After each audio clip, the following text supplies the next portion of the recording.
If I could go back in time just once, I wouldn't choose my 20s. I wouldn't choose my 30s, or even my 40s. I'd choose 65, not because life was perfect then. It wasn't. By 65, I had already made mistakes. I had experienced losses. I had watched opportunities come and go, but I still had something incredibly valuable that I didn't fully appreciate at the time. Time. Enough time to change. Today I'm 78 years old, and when I look back over the years behind me, there are certain things I wish someone had told me when I was 65. Not investment secrets, not career advice, not ways to make more money.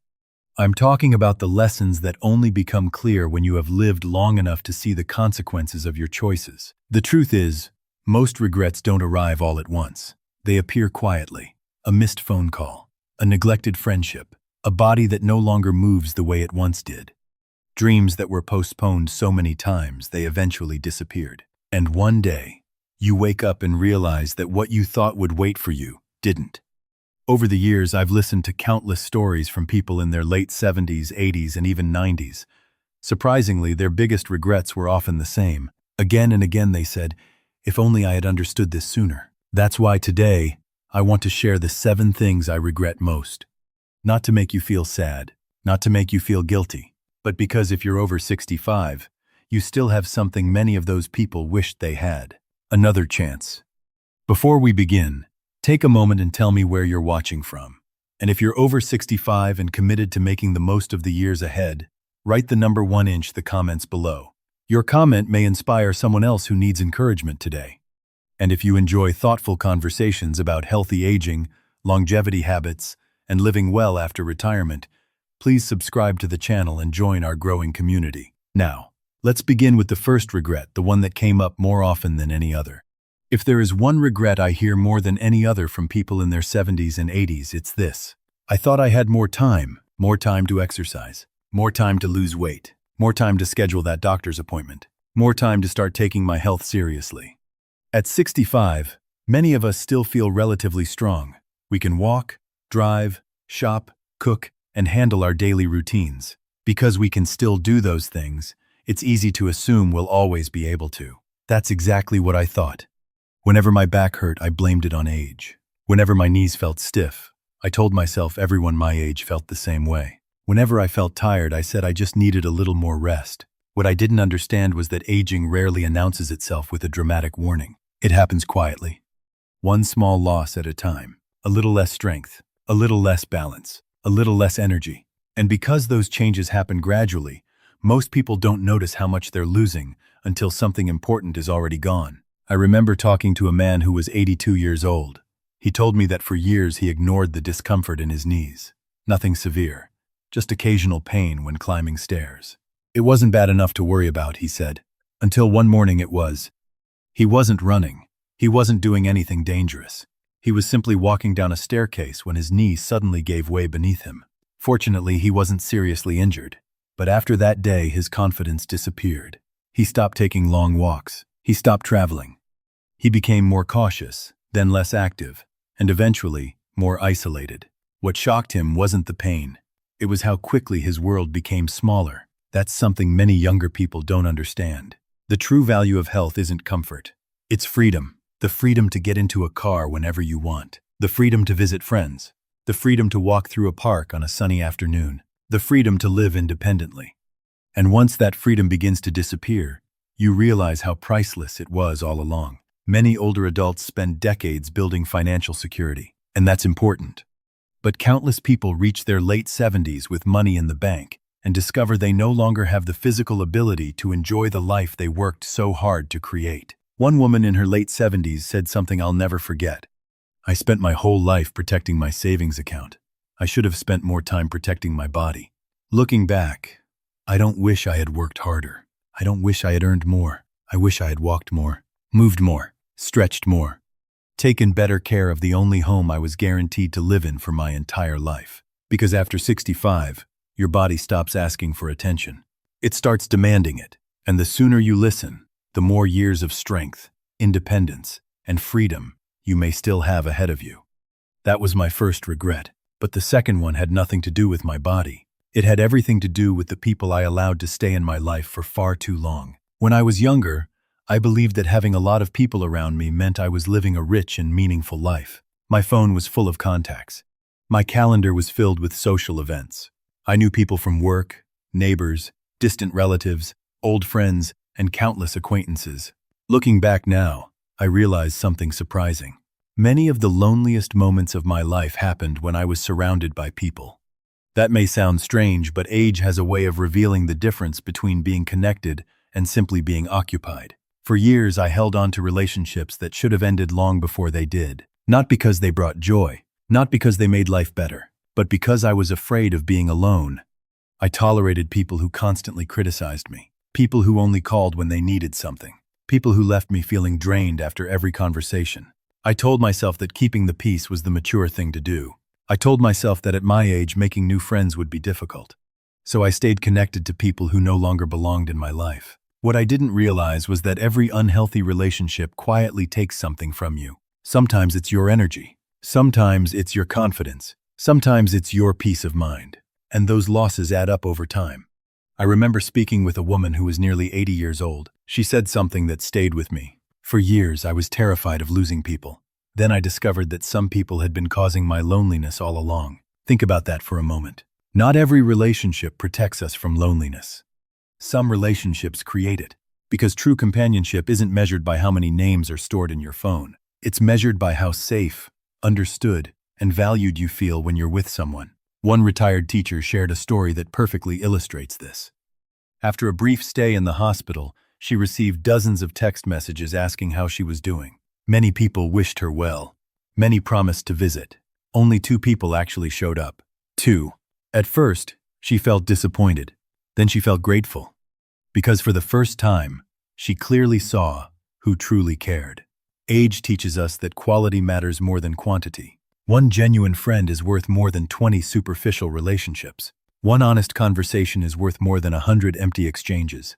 One person who listens is worth more than a crowd that barely notices you're hurting. If I could go back to 65, I would stop trying to keep everyone happy. I would stop chasing approval. I would spend more time with the people who made me feel lighter, calmer, and more alive. And I would let the rest go without guilt, because one of the greatest freedoms that comes with age is realizing that you don't need everyone to like you. You only need a few people who truly know you. But there's one relationship even more important than friendships. And many people don't realize they're losing it until it's almost gone. It's the relationship with the person sitting across the dinner table every day, the person they once couldn't imagine living without. One of the saddest regrets I hear from older adults has nothing to do with money, health, or career. It's this. I stopped seeing the person I loved, not physically, emotionally. The strange thing about long marriages is that they can become victims of their own success. When you've spent decades together, routines begin to replace curiosity. You know what time they wake up. You know how they like their coffee. You know their habits so well that you begin to believe you know everything about them. But you don't. People continue changing throughout their entire lives. And many couples stop discovering each other long before they stop living together. I remember a man who was 81 years old sharing a painful memory. He said that during the final years before his wife developed dementia, their conversations became almost entirely practical. Did you take your medicine? What should we have for dinner? Did you pay the bill? Day after day. Month after month. Year after year. They shared a house. They shared meals. They shared responsibilities. But they slowly stopped sharing themselves. Then one day, sitting beside her hospital bed, he realized something that broke his heart. He no longer knew what she dreamed about. He didn't know what worried her. He didn't know what she still hoped to do before her life ended. Somewhere along the way, he had stopped asking. And she had stopped telling. I thought we had plenty of time, he said. How many times have we all said those words? Plenty of time. Time to talk later. Time to travel later. Time to reconnect later. But later has a way of arriving much sooner than expected. One woman in her late 70s described marriage beautifully. She said, "Your spouse isn't the same person you married at 25. They are someone new every decade. The mistake is assuming you've already met them." I think that's one of the wisest things I've ever heard. The person sitting across from you today has lived through joys, disappointments, fears, hopes, and private struggles that may never be spoken unless you ask. And asking matters. Not the practical questions. The real ones. What are you thinking about these days? What makes you happy lately? Is there anything you wish we could do together? Is there something you've never told me? Those questions may seem simple, but they can reopen doors that have been quietly closed for years. If I could return to 65, I wouldn't buy more gifts. I wouldn't plan more expensive vacations. I would spend more evenings simply listening, more mornings talking over coffee, more afternoons walking side by side without distractions. Because in the end, the strongest marriages aren't built on grand gestures. They're built on thousands of small moments of attention. And once those moments disappear, rebuilding the connection becomes much harder. But even people who devoted themselves to their marriage often carried another regret, one that involved the people they loved most, their children. No matter how old our children become, part of us still sees them as the little boys and girls we once held by the hand. At 65, I thought being a good parent meant protecting my children from hardship. If they had financial problems, I wanted to fix them. If they faced disappointment, I wanted to step in. If they made mistakes, I wanted to prevent them. I thought I was helping. But looking back, I wasn't always helping. Sometimes, I was interfering. One father in his 80s shared a lesson he learned far too late. He said, "I spent years trying to remove every obstacle from my son's path. Then, one day, I realized I had also removed many opportunities for him to grow. And grow. That realization changed everything." The truth is, every adult needs the chance to solve problems, make decisions, and learn from failure. That's how confidence is built. That's how resilience develops. When parents continue carrying responsibilities that belong to their grown children, everyone remains trapped in old roles. The parent stays worried. The child stays dependent, and neither person fully moves forward. One mother described it perfectly. She said, "I thought my children needed my solutions. What they really needed was my trust. Trust, not control, not constant advice, not endless worrying. Trust that they could handle life, even when life became difficult." If I could go back to 65, I would spend less time trying to manage my children's futures, and more time enjoying my relationship with them as adults. I would listen more, worry less, and remember that my job was never to live their lives for them. My job was to help them become capable of living without me. Because one day, they will have to. And one of the greatest gifts a parent can leave behind is not money, property, or possessions. It's confidence. The confidence to stand on their own feet when you're no longer there to hold them up. But after learning this lesson, many older adults encountered another challenge entirely. A challenge that had nothing to do with family. It had everything to do with their own minds.